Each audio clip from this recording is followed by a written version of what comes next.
going to talk to you specifically about speech sound development and how that correlates to your students, specifically in the ages of 3 to 5 years. So in order to do that, I am going to stand up so you can see the chart that is behind me, because I'm going to be referencing that quite frequently during this segment. And speech sounds develop from the time that a baby starts to babble all the way up through mid-elementary school. And all of the speech sounds are divided into 3 different areas, into our early 8 sounds, middle 8 sounds, and our later developing 8 sounds. Specifically for this video, we're going to talk about early and middle, because that's going to be the age range of the students that we're targeting most here.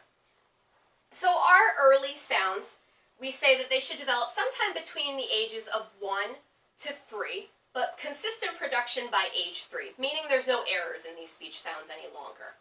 So let's go through those speech sounds and the letters of the alphabet that they correlate with. Now, not every sound's going to have a letter of the alphabet that correlates with it, but for this first 8, they will. So the first sound we're going to talk about is our which is made by pressing the 2 lips together and holding that sound out. And that correlates with our letter M.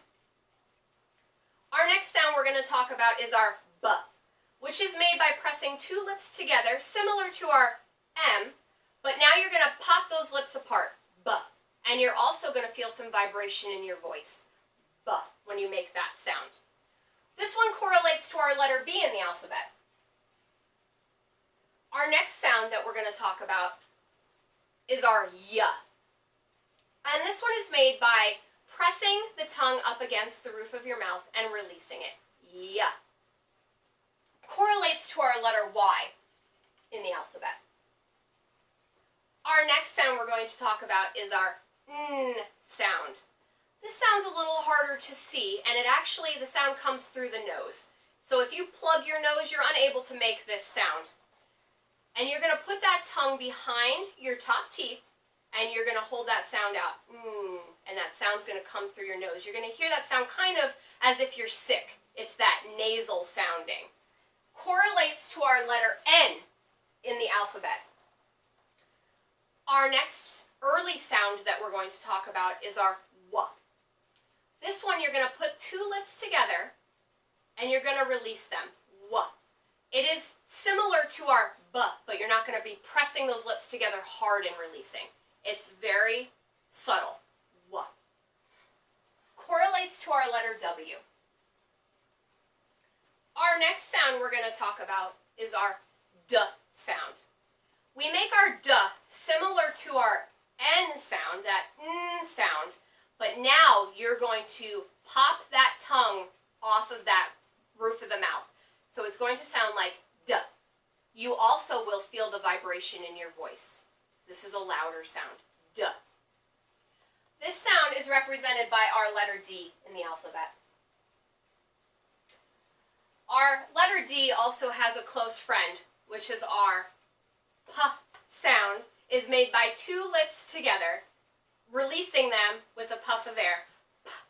That's our P sound. That is closely related to our B sound. This one is quiet.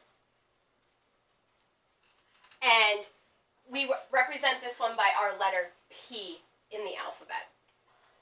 Our last sound in our early 8 sounds is our H, which I know is probably hard to hear in our video, but you're forcing air through your voice box, through your throat. And that's represented by our letter H. So that's our H sound. Probably about as loud as I can do it for you.